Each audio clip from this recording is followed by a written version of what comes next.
Imagine a long wooden ship cutting through cold gray water at dawn, a carved dragon on the bow, oars rising and falling in perfect rhythm, the sail catching a sharp northern wind. A monastery lies quiet on the distant shore, its monks unaware that history is about to hit them like a storm. Not a scene from a movie, not a fantasy. This is the real world of the Vikings. For centuries, we turned them into monsters or myths, but the truth is far more shocking, far more human, and far more interesting than any Hollywood version. Today you'll hear the full story of the Vikings, where they came from, how they lived, what they believed, what they built, and why their legacy still shapes our world. And trust me, by the end of this video, you'll never think of them the same way again. To understand the Vikings, you need to go back to a land of long winters, sharp mountains, deep forests, and cold seas. Scandinavia, in the early Middle Ages, was a place that forged people out of necessity. When your growing season is short and your coastline is basically a collection of fjords and broken islands, you learn to be resourceful. Population began to grow, farmland was limited, and younger sons had little chance of inheriting land. Combine that with advances in shipbuilding, political tensions, and a world filled with wealthy, poorly guarded monasteries, and you've got the perfect recipe for what would explode into the Viking Age. These weren't one tribe or one kingdom. They were Norwegians who pushed west across the North Atlantic, Swedes who traveled east through the rivers of modern Russia and Ukraine, and Danes who turned their attention south and west toward England and Europe. But the real game changer, the thing that turned them from isolated farmers into the most feared sailors of the Middle Ages, was their ships. A Viking longship was like the F-35 of the early medieval world, fast, flexible, able to strike and disappear before enemies had time to react. Its shallow draft allowed it to slip into rivers where no one expected a naval attack. Its combination of sail and oars gave it incredible range and control. They didn't need huge ports. They could beach their ships almost anywhere and be gone just as quickly. Their navigation wasn't mystical, but it was brilliant. Sun compasses, optical crystals that may have helped locate the sun through clouds, patterns in waves, birds, currents, wind.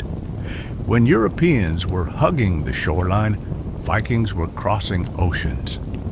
And then came the moment the world remembers, the year 793. A quiet island called Lindisfarne, home to monks, manuscripts, and treasures, suddenly turned into a nightmare. The Vikings struck fast. To the Christian world, it felt like the end of days. To the Vikings, it was a quick economic operation.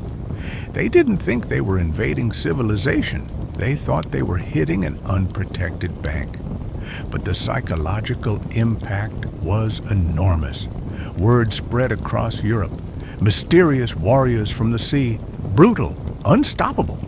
And that terror shaped the Viking reputation more than any fact ever could. But the truth is far more complex. The Vikings didn't just raid. They traded, negotiated, settled, farmed, and built networks stretching from Baghdad to Newfoundland. They weren't just pirates. They were entrepreneurs, explorers, colonizers, and politicians. To the west, Norwegians pushed into the Atlantic, settling the Faroe Islands, then Iceland, then Greenland. Some reached North America around the year 1000, creating a small settlement in what is now Newfoundland. To the south, Danish Vikings carved out massive influence in England and France, and to the east, Swedish Vikings, known as Varangians, traveled deep into Eastern Europe along the river systems, trading with Byzantium and even serving as elite guards for the Eastern Roman Emperor. And here's what people miss. Vikings didn't just attack places, they became part of them. They married into local families, formed alliances, adopted languages, and sometimes rose to power. The Normans, yes, the same Normans who conquered England in 1066, were originally Vikings who settled in France and blended into the local culture. Their leader, Rollo, went from raider to duke, and his descendants changed European history forever. But what were their lives actually like? Forget the Hollywood image of constant battles. Most Vikings were farmers. They raised livestock, grew barley, brewed beer, hunted, built homes, created tools. Their society was built around law and order more than people realized. They had public assemblies called things, where free men debated disputes, passed judgment, elected leaders, and enforced compensation laws known as vergild. It wasn't chaos, it was a community. Freedom mattered, status mattered, honor mattered. And here's something that always surprises American viewers. Viking women had more rights than most women in medieval Europe. They could inherit property, divorce in certain cases, run farms while men were away, and influence major decisions. But the darker side was always present too. Their economy included slavery, with captured people becoming thralls, unfree workers who could be traded or sold. Slavery was part of their world, and it helped fuel their economic expansion. It's uncomfortable, but it's real. Their religion was a living force. Odin, god of wisdom and death. Thor, protector against chaos. Freya, goddess of love and war. Their myths weren't gentle bedtime stories. They were raw, poetic, full of sacrifice and destiny. The Vikings believed in fate, in earning honor, in meeting death with courage. Their rituals included feasts, offerings, and occasionally human sacrifice. And their sagas, written centuries later in Iceland, are a mix of history and dramatic storytelling. They give us heroes, feuds, voyages, ghosts, magic, and bitter rivalries. They're cinematic before cinema existed. What the Vikings left behind in the ground tells us even more. Archaeology paints a vivid, detailed picture. Beautifully carved ships buried with kings and queens, treasure hoards of silver hacked into pieces for trade, weapons decorated with patterns that reveal skilled metalwork, houses rebuilt layer by layer in old settlements, runed stones with messages about honor, loss, and voyages. The site at Lanceau Meadows in Newfoundland proved beyond doubt that Vikings reached North America nearly 500 years before Columbus.